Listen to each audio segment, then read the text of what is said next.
আপনারা একটু মঞ্চে চলে আসুন। মামলায় রাজসাক্ষী হতে চান আমরা আমাদের মামলায় যে রাজসাক্ষী হতে চান বিতরণ মানে খাতা এবং শাড়ি বিতরণ দেখুন, আছে, এটা সেগুলো আমরা করব। ভারতীয় ন্যায় সংহিতা বা আগে সিআরপিসি আপনারা একটু মঞ্চে এর আসুন। সুযোগ আছে।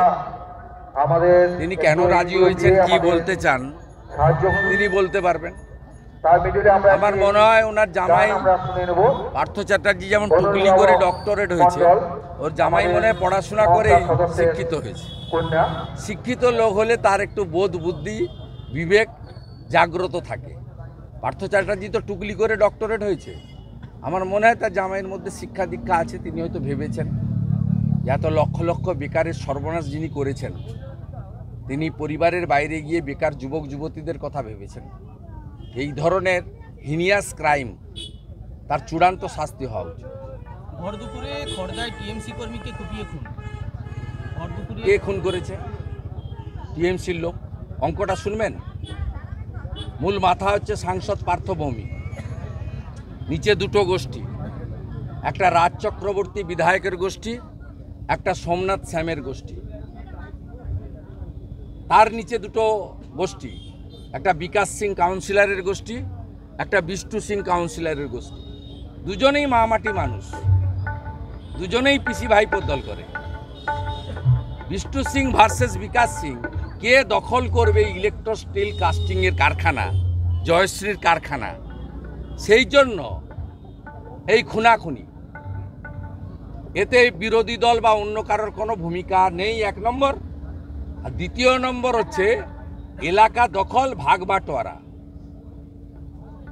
এখানে যেমন ভাগ বাটোয়ারা করে, থার্মেল পাওয়ারের গেট কার দখলে থাকবে, সিমেন্ট কারখানার গেট কার দল থাকবে। পিং পংয়ের খেলা হয়, কখনো বিপ্লব গোষ্ঠী, কখনো অ্যান্টি বিপ্লব গোষ্ঠী। সব জায়গায় তাই model same, model same, model same. 10টার মধ্যে দোল পূর্ণিমা শেষ করতে হবে। আজকে স্পেশাল ডে। শিলিগুড়ি কমিশনারেট মদ বন্ধ, শিলিগুড়ি জুড়ে নোটিশ হবে। মদ বন্ধ হোক, আমাদের আপত্তি নেই, সব অনুষ্ঠানে বন্ধ করবেন তো। আপনি অষ্টমীতে মদ খাইয়েছেন এবারে। ইংরেজরাও কখনো অষ্টমীর দিন মদ দোকান খোলা রাখেনি। 24 সালে প্রথম অষ্টমীর দিন মদ দোকান খোলা রেখেছেন। আপনার ঘাটালের এসডিপিও বলছে ডিজে বের করলেই সিজ করব। অন্য ধর্মের অনুষ্ঠানে যখন ডিজে বাজিয়ে রাস্তা অবরোধ চলবে, ধরবেন তো? দাদা হুমায়ুন কবির বলছেন, আপনি যদি মুর্শিদাবাদে যান সেখানে প্রতিরোধ হবে। কেন? আগে তো বলেছে ঠুস করে দিবে বিধানসভা গেটের মধ্যে। ওখানে তো আমি একা থাকা করেছিল তো 21 সালে চেষ্টা করে। 2 মাস তো বদলে দেওয়া যায় না। দোল পূর্ণিমা থাকবে, পরীক্ষা হবে, আনন্দ দুঃখ সব থাকবে। 14ই মার্চ বদলে দেওয়া যায় না। বর্ষতা বিরোধী সংগ্রামের একটি ঐতিহাসিক দিন, এবং শাসক সংবিধান রক্ষা করার পরিবর্তে যেভাবে তার ক্যাডার এবং পুলিশকে দিয়ে রাষ্ট্রীয় সন্ত্রাস করেছিল, তার ক্ষতবিক্ষত এখানে চারিদিকে ছড়িয়ে আছে। এবং 14ই মার্চের পরের দিন 15ই মার্চ একটা পুরো গ্রামে, পুরুষশূন্য গ্রামে সব মহিলাকে অত্যাচার করা হয়েছিল শারীরিকভাবে। আমরা এই দিনটা পালন করি এবং শ্রদ্ধা জানাই। আন্দোলনের সঙ্গে যারা ছিলেন, তারা যে দলই করুন না কেন, তাদেরকেও অনুরোধ করি, আমরা জানাই যে আসুন সবাই মিলে করুন। আজকের দিনে রাজনীতির কোনো জায়গা নেই। কিন্তু শাসক বদলেছে, ব্যবস্থা বদলায়নি। 11-র আগেও যেভাবে নন্দীগ্রামের জনগণ মিথ্যা মামলায় জর্জরিত হতো, এখনও 3 মাসের বেশি চন্দন দাসেদের মতো, রাজকুমার মণ্ডলদের মতো অনেকেই, যে কোনো মৃত্যু দুঃখজনক। সেই মৃত্যুর সঙ্গে যারা যুক্ত তারা জেলে যাক, তাদের যাবজ্জীবন হোক, আরও কিছু হোক, আমাদের কোনো আপত্তি নেই। আমরা এসব করি না, সনাতনীদের শরীরে এসব রক্ত নেই। কিন্তু এই যে ভোটার লিস্ট ধরে ধরে সিপিএম যা করতো, এখানে এখনও সেই ব্যবস্থা চলছে। প্রায় 400-র বেশি মামলা নন্দীগ্রামে মূলত হিন্দুদের উপরে হয়েছে। সেই জন্যই বলছিলাম বোতলটা নতুন, মদটা পুরনো। আর অত্যন্ত পরিতাপের বিষয়, যে শহীদদের উপরে দাঁড়িয়ে সিঙ্গুর তো ফ্লপ আন্দোলন, টাটাকে তাড়ানোটা কোনো আন্দোলন নয়, কারোর সমর্থন ছিল না, আমরাও যুক্ত হইনি। নন্দীগ্রামে যেটা হয়েছে তার সুফল বর্তমান শাসকরা পেয়েছে। তারা ফুলে ফেপে ঢোল হয়েছে, আর্থিক সম্পত্তি বেড়েছে, তাদের গায়ের তাদের সব কিছুতেই জৌলসের বৃদ্ধি ঘটেছে, সম্পদ থেকে শুরু করে বৈভব। নন্দীগ্রামের মিসিং পরিবারদের যেমন অভয়া আজকে ডেথ সার্টিফিকেট পাচ্ছে না 8 মাস ধরে, বোন অভয়া।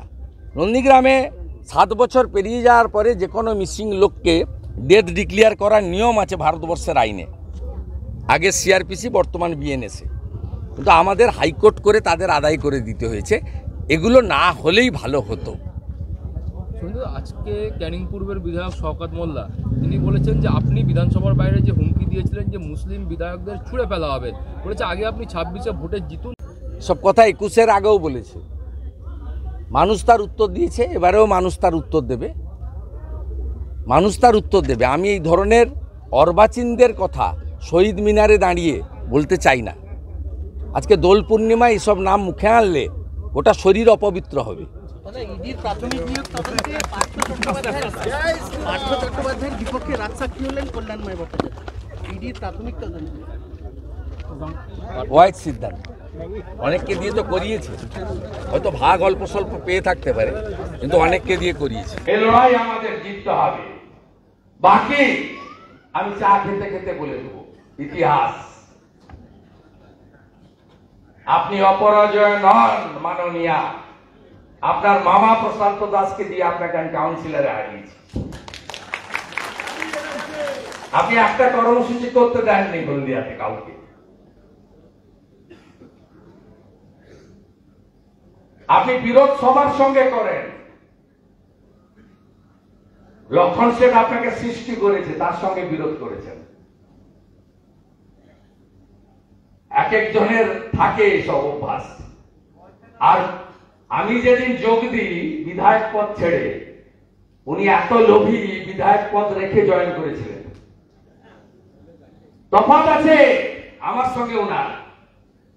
আমি Suvendu Adhikari 2020 23শে November HDA chairman থেকে পদত্যাগ করেছি। 27শে নভেম্বর পদত্যাগ করেছি মন্ত্রিসভা থেকে। 1 ডিসেম্বর আমার পা ধরেছে ভাইপো ব্যানার্জি, সঙ্গে প্রশান্ত কিশোর, সাক্ষী সৌগত রায়, সুদীপ বন্দ্যোপাধ্যায়। ততদিন পর্যন্ত আমি সাদা ছিলাম, তারপরে কালো হয়ে গেছি। 17 ডিসেম্বর আমি এমএলএ থেকে পদত্যাগ করেছি। 19 ডিসেম্বর আমি একজন নাগরিক।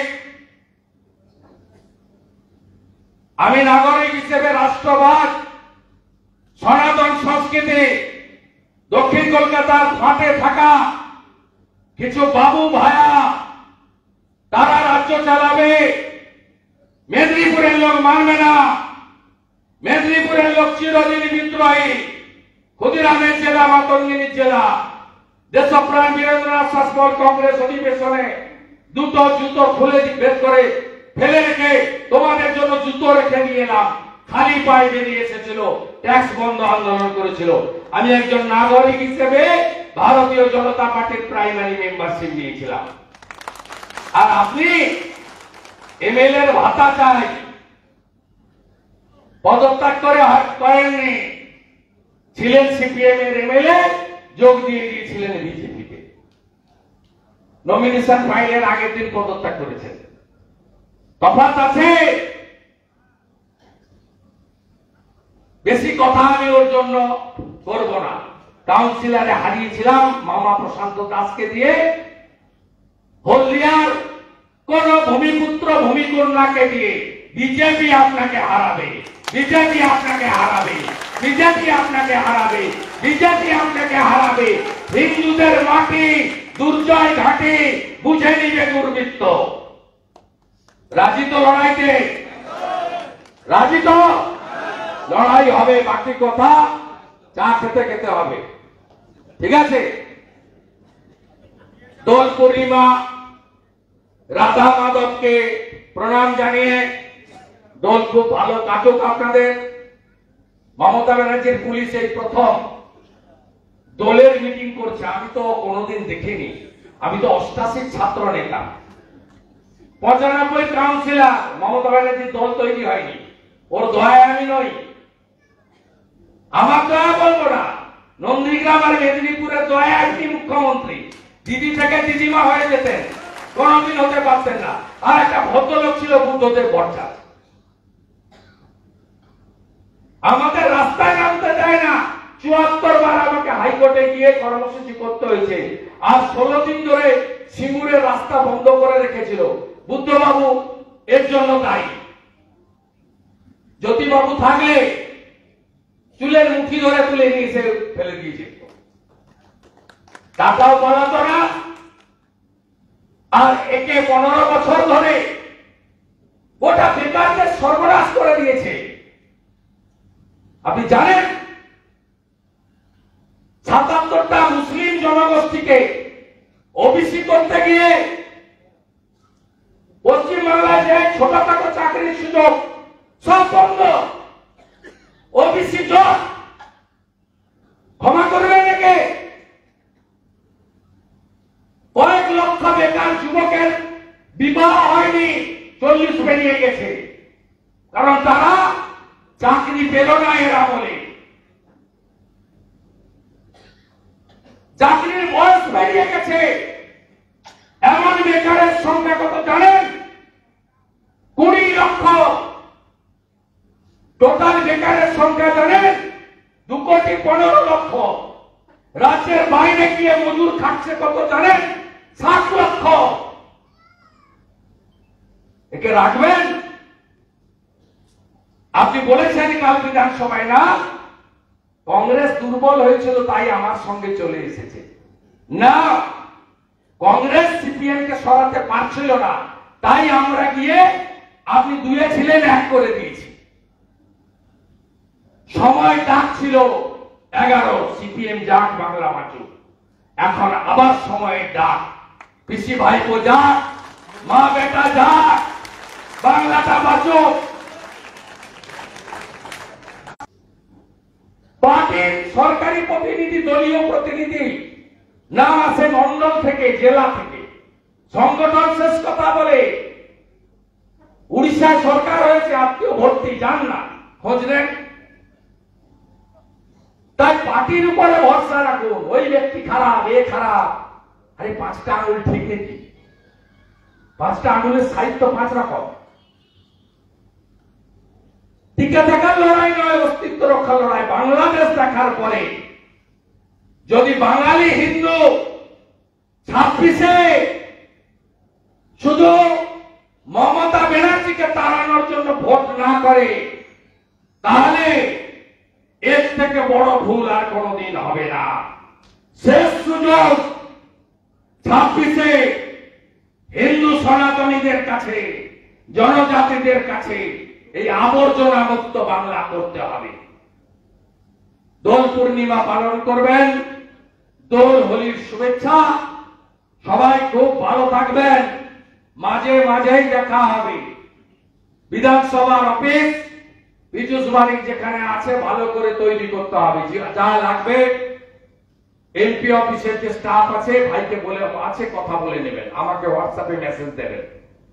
5টা মন্ডল মে মাসের মধ্যে কার্যালয় খুলতে হবে। একদম প্রস্তুতি নিতে হবে, ভালো করে প্রস্তুতি। সবাই আপনারাও যেমন রাজি, তৃণমূলীরাও রাজি। সকাল 7টা থেকে ফোন আসে, আজকে ফোন এসেছে। ইনি চেয়েছিলেন পৌরসভার অ্যাডমিনিস্ট্রেটর হতে, আর ওই মালটাকে সামলা, ওকে ট্রেড ইউনিয়ন দিয়ে দিতে হবে, এই ছিল আবদার। তখন তো বলেছে সব হয়ে যাবে, তাড়াতাড়ি চলে এসো। ও আমাদের অ্যাসেট ছিল না, লাইবিলিটি ছিল। আজকে আপনারা প্রমাণ করে দিচ্ছেন। সব কর্মী একদিকে, কর্মীরা একদিকে উঠে প্রমাণ করে দিয়েছেন। একদম এক কাটটা আপনারা। কালকে একটা ললিপপ ধরিয়ে দিয়েছে, শশী পাঁজা দিদিমণির দপ্তরে একটা no fund department, no budget department. Kolkata যাও আর বাড়িতে আসো, সকালবেলা 7টা থেকে 7টা 45 একজন হোয়াটসঅ্যাপে ফোন করেছে, ওর অ্যান্ড্রয়েড মোবাইল ফোন, আর দুজন আইফোন। তৃণমূল নেতাদের প্রায় সবারই আপেল ফোন আছে, পয়সা কড়ির তো অভাব নেই। তার আইফোনে ফোন করেছে, করে বলছে নির্দেশ এসে গেছে, ওকে আমরাও বুড়া আঙ্গুল দেখাবো 26-এ। হলদিয়াতে এটা ভালো চলে জানেন তো আপনারা, চুপচাপ সঙ্গে ঘুরিব আর উল্টো দিকে মারিব, তাই তো? হলদিয়াতে এটা খুব বেশি চলে। ঠিক আছে, ভালো থাকবেন, ভালো থাকবেন। আমি 9 লিড নিয়েছি হলদিয়া টাউনে, গ্রামেও 14তেও আমি লিড নিয়েছি, আর 19-এ আমাকে দেখে দিব্যেন্দুকেও লিড দিয়েছে। অর্থাৎ আপনি কোনোদিন অধিকারীকে হারাতে পারেননি। আপনি 16তে বেরিয়ে গেছেন এই নেগেটিভ, আর তার জন্য দায়ী 11 থেকে 16 যিনি এখানে তৃণমূলের এমএলএ ছিলেন তিনি, তার নামটা আজকে আর নাই বা বললাম, নাম বলে আরেকটা পোস্ট পেয়ে যাবে। সব বক্তব্য শুনছি হা করে, লাইভ হচ্ছে তো, হা করে শুনছি, গিলছে, ভালো করে গিলুন। 26-এ বান্ডিল বাঁধবো। জয় জয় শ্রীরাম, জয় জয় শ্রীরাম, জয় জয় শ্রীরাম।